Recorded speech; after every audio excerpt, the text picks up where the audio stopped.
सरकार तो बहुत सारे लोक लुभावन नारों के साथ सत्ता में आई थी, लेकिन भारतीय जनता पार्टी ने कोई भी अपनी योजना, कोई भी अपने इरादे धरातल पे नहीं लागू कर पाए। लगातार पेट्रोल डीजल के दाम भी बढ़े हैं और जबकि 33 रुपये 34 रुपये में जो तेल मिल सकता है उसको आपने 90 रुपये 100 रुपये पार पहुंचा दिया।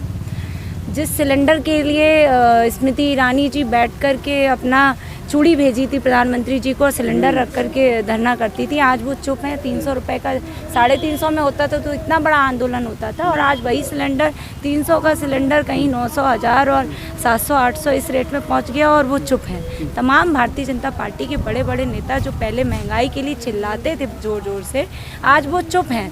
देश में सबसे ज़्यादा महंगाई भारतीय जनता पार्टी की सरकार में बढ़ी है, और देश की जीडीपी बढ़े ना बढ़े लेकिन अडानी और अंबानी की जीडीपी जरूर बढ़ी है।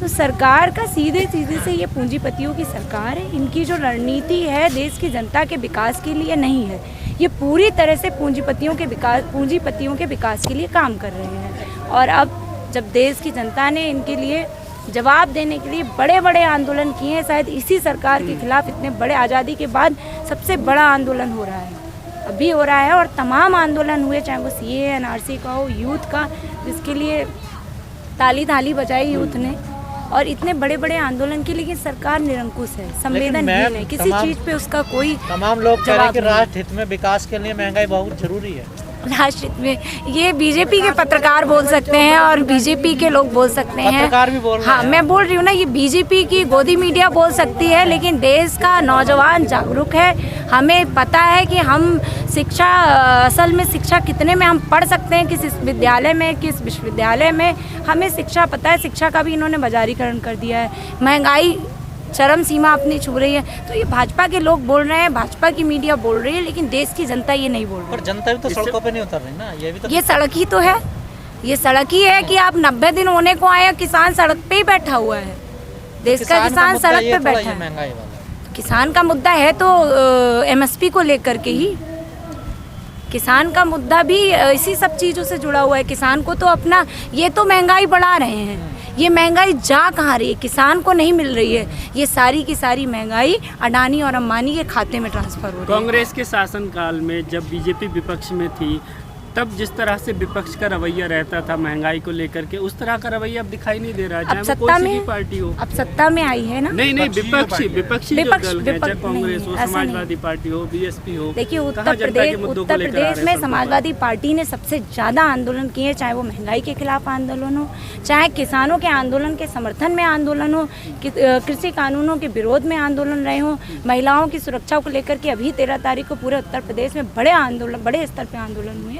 तो समाजवादी पार्टी हर मुद्दे पे आंदोलन करने का काम की है, लेकिन केंद्र में बैठी हुई मीडिया जो गोदी मीडिया हो चुकी है, उसे समाजवादी पार्टी के बड़े बड़े काम, बड़े बड़े आंदोलन नहीं दिख रहे हैं। तो ये कहीं ना कहीं आप लोग ही हैं, आप ही लोग जनता के बीच एक मैसेज पहुंचा सकते हैं। तो उम्मीद करते हैं कि आप समाजवादी पार्टी के कामों को, विकास को जनता को दिखाने का काम करेंगे। पुरानी सरकारों में हम देखते थे कि 1 रुपया भी अगर बढ़ता था तो तमाम सेलिब्रिटी भी जो है ट्वीट करते थे, जैसे अमिताभ बच्चन, अक्षय कुमार, तमाम लोग आते थे, लेकिन आज वो बिल्कुल खामोश हैं जब 100 के पार तक पहुँच गया है पेट्रोल के दाम। सबके सब भाजपा के लोग हैं तो खामोशी वाजिब है, क्या बोलें, जिसका कोई जवाब ही नहीं। उन लोगों के ऊपर टिप्पणी करना बेवजह है, बेकार है। जब देश जिसका जो काम है वो काम छोड़ करके इधर उधर उछल कूद करने लगे तो उस पर टिप्पणी करना ही बेकार है। कंगना जी पे भी कोई टिप्पणी नहीं कर सकते, उन्होंने तो इतने हास्यप्रद ट्वीट किए हैं कि शायद देश की जनता अब उनकी पिक्चर तो छोड़िए, उनको भी देखना नहीं पसंद करे। खुलेआम आतंकवादी कह रही थी वो तो किसानों को कहा उन्होंने, सीए एनआरसी में जो बैठे थे उन्हें कहा उन्होंने, और अगर नौजवान सड़कों पे उतरा उन्हें कहा। देश में जो भी आंदोलन करता है वो आतंकवादी है, देशद्रोही है, पाकिस्तान चला गया, देश में ना रहे, इस तरह के ट्वीट करना उनकी आदत पड़ चुकी है। मुझे तो कभी कभी उनकी मानसिक स्थिति पे शक होता है, और उनकी मानसिक स्थिति ठीक नहीं है जिस तरह के वो ट्वीट करते हैं। ये सेलिब्रिटी भी जो है पॉलिटिकल जिस तरह का जो हो सकता है उनका मन हो, क्या पता उनको लोकसभा भेज दिया जाए, क्या पता उनको राज्यसभा भेज दिया जाए, कुछ उनका पॉलिटिकल इंटेंशन होगा, इसी की वजह से वो इस तरह के ट्वीट कर रहे हैं। कल बीजेपी की प्रवक्ता कह रही थी कि अगर ये रेट बढ़ रहे हैं तो सरकार पैसा कहीं और थोड़ी ना लेके जा रही है, इंफ्रास्ट्रक्चर में लगा रही है, आप ही को फायदा दिया जा रहा है। वो बीजेपी के लोग भी बोल रहे हैं, और मुझे बहुत आश्चर्य हुआ कि कुछ मीडिया के चैनल भी यही बात बोल रहे थे कि वो कैसे लगा। हाँ, हाँ, सुमित अवस्थी जी ने भी इस तरह की बात कही, तो वो लोग भी इस तरह की बात कर रहे हैं। क्या वो नहीं जानते हैं कि इस पैसे का कहाँ जाएंगे, कहाँ जा रहे हैं, कैसे जा रहे हैं? उन्हें नहीं पता है। उनके घर भी आ रहे हैं, इसलिए वो क्यों बोलेंगे? मीडिया के घर भी जा रहे हैं, मीडिया के हाउसेस में भी पहुंच रहा है, इसीलिए वो नहीं बोल रहे हैं। तो अब लोकतंत्र का चौथा स्तंभ खतरे में है। अब लोकल मीडिया से थोड़ी उम्मीद जनता की के जा मुद्दों सकती को लेकर के आपकी पार्टी की क्या तैयारी है? समाजवादी पार्टी पहले भी विकास के मॉडल पे चुनाव लड़ी थी और आने वाले समय में भी विकास के मॉडल पे ही चुनाव लड़ेगी। महंगाई को लेकर के कोई बड़ा आंदोलन? बिल्कुल, महंगाई को लेकर के पूरे उत्तर प्रदेश में आंदोलन हो रहे हैं, जगह जगह जिलों में आंदोलन हो रहा है। कृषि कानून को लेकर के इतने बड़े स्तर पे आंदोलन हुए, इलाहाबाद में आंदोलन हुआ जिसमें तमाम लोगों को जेल भेज दिया गया। समाजवादी पार्टी के ही कार्यकर्ता थे।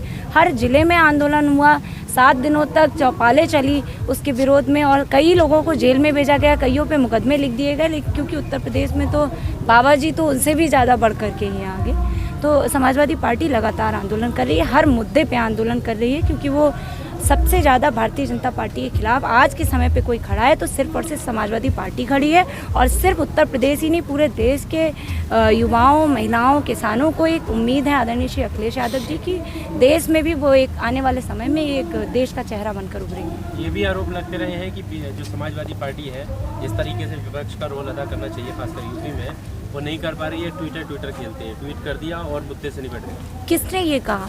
क्या आप नहीं देख रहे हैं या हम नहीं देख रहे हैं? मैंने अभी ये हाल ही का बताया है कि महिलाओं के मुद्दे पे समाजवादी पार्टी ने अभी 13 तारीख को पूरे प्रदेश में अपनी संगोष्ठी आंदोलन, जिस माध्यम से जनता के बीच एक मैसेज दे सकते हैं, समझा सकते हैं, वो किया। और किसानों के मुद्दे पे भी आंदोलन किया। जब पलायन हो रहा था, लॉकडाउन लगा था, उस पर भी समाजवादी पार्टी का एकदम स्टैंड था, क्लियर स्टैंड था। हर मुद्दे पे समाजवादी पार्टी अपना स्टैंड क्लियर रखती है। लेकिन वही बात है ना कि जो लोग हैं, जो भ्रम फैलाने वाले लोग हैं, वो बैठे हुए हैं, वो 1 रुपये में ट्वीट करने वाले लोग हैं, उन पे आप लोग विश्वास मत करिए। जो जनता के बीच है, जनता के बीच जाकर रिपोर्टिंग करेंगे तो आपको असलियत पता चलेगी। मैम, आप भी किसान आंदोलन का समर्थन करने आएंगे, लेकिन सरकार का स्टैंड तो क्लियर है कि कानून तो वापस नहीं हुआ। तो जब तक तो किसानों ने कहा है, जब तक कानून वापसी नहीं तब तक घर वापसी नहीं, तो हम लोग भी उसके समर्थन में। नहीं, आपको नहीं लगता कि सरकार थका रही है किसान? सरकार तो रूढ़िवादी सरकार है, सरकार संवेदनहीन है और सरकार मतलब इसको क्या कहें, मोदी जी शायद मशरूम लगता है किसानों का नहीं खाते हैं, कहीं और का खाते हैं। अगर किसानों का मशरूम खा रहे होते तो उन्हें पता होता है कि ये उपज भी किसानों की दी हुई है। नहीं, मशरूम भी किसानों का खा रहे हैं और वोट भी किसान ही दे रहे हैं उनको। सब कुछ दे रहे हैं, लेकिन उनका जो दिमाग काम कर रहा है, मुझे नहीं लगता है कि वो कुछ सोच रहे हैं। हो सकता है वो कॉर्पोरेट के लिए पूरी तरह से काम कर रहे हैं और ये पूरी सरकार कॉर्पोरेट परस्त सरकार है। तो जाहिर सी बात है, जिनके लिए वो काम कर रहे हैं उन किसानों से क्या मतलब। उनको हो सकता है अडानी और अंबानी मशरूम का पैकेट देते हो तो वो भूल जाते हो कि ये किसान के यहाँ से आया है, किसान के घर से आया है। समझते हो कि अंबानी ने दिया है, अडानी ने दिया है तो उसी ने दे दिया, मतलब वहीं तक का है। उनको पूरी प्रोसेस नहीं पता है कि वो जो बासमती राइस भी खाते होंगे वो भी किसान का उगाया हुआ है। पश्चिम बंगाल में एक बीजेपी की नेत्री कोकीन के साथ गिरफ्तार हुई हैं, पमेला गोस्वामी, उस पर क्या प्रतिक्रिया है? भाजपा के ज़्यादातर नेता और नेत्रियां इसी सब काम में लिप्त पाए जाते हैं, अक्सर पकड़े जाते हैं, अक्सर इस तरह की घटनाओं में संलिप्त रहते हैं। लेकिन ये मुद्दा नहीं बनाती, मीडिया ने मुद्दा बनाया है, बताइए, नहीं बनाया है। तो ये जाहिर सी बात है कि पश्चिम बंगाल में भी भ्रम की राजनीति कर रहे हैं। पश्चिम बंगाल में भी आप देखिए, किसी भी भारतीय जनता पार्टी के इतने बड़े बड़े नेता वहाँ रैली करने गए, बड़े बड़े मंचों पे पहुँचे, किसी ने भी बताइए अपना देश का विकास मंच से बोला हो कि कितनी योजनाएं सफल हुई, कितना % उन्होंने किस योजना में डेवलपमेंट किया। और जो बड़ी योजना जिसको हर जगह नारा लगाते हैं, बेटी बचाओ बेटी पढ़ाओ, 2021 के बजट में उस योजना का बजट ही ख़त्म कर दिया। मतलब योजना को ही किसी और उसमें शामिल कर दिया, बजट खत्म मतलब योजना खत्म। तो वो सिर्फ एक नारा रह गई, योजना नहीं रही। इसी तरह से वो जितनी योजनाएं दिए, धीरे धीरे धीरे सिर्फ नारों में दिए, धरातल पे कुछ नहीं दिए। और पश्चिम बंगाल में भी वो वही कर रहे हैं। सिर्फ और सिर्फ जय श्री राम बोल देने से ही आपको जनता वोट नहीं करेगी। आपको जनता के लिए बताना पड़ेगा कि आपका विकास का मॉडल क्या है।